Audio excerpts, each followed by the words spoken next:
Hello everyone, কেমন আছেন সবাই? আশা করি ভালো আছেন। চলে আসলাম একটা আলু ভর্তা রেসিপি নিয়ে। আসলে হঠাৎ করে ইচ্ছে করলো যে আজকে আমি আলু ভর্তা দিয়ে ভাত খাবো।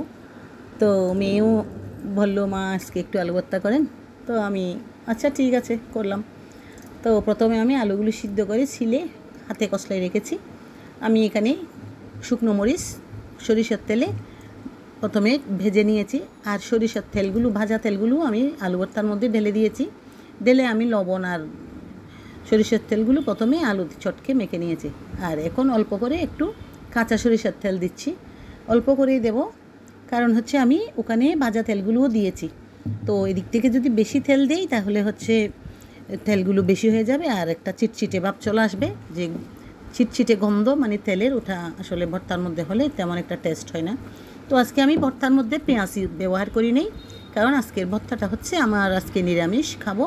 তাই শুধু মানে পেঁয়াজ ছাড়া শুকনো লঙ্কা, লবণ আর হচ্ছে একটু মশলার গুঁড়ো দিয়েছি তেলের সাথে, ওটা ভেজে নিয়েছিলাম, ওটা সহকারে ঢেলে দিয়েছি। তো আর হচ্ছে শুকনো লঙ্কা আর ধনে পাতা, কাঁচা সরিষার তেল, লবণ, এগুলো দিয়ে আমি ভালো করে মেখে নিচ্ছি। দেখতেছেন আমার বাড়িটা কী ঘুরা ঘুরতেছে।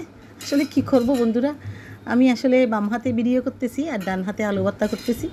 তো এটা তো হবেই, কী আর করা। আপনারা একটু কষ্ট করে লাইক কমেন্ট করে দিয়েন প্লিজ।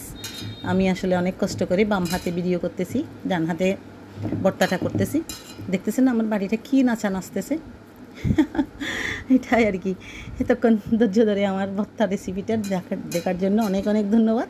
সবাই ভালো থাকবেন। পরবর্তী আবার দেখা হবে অন্য কোনো রেসিপিতে। নমস্কার সবাইকে।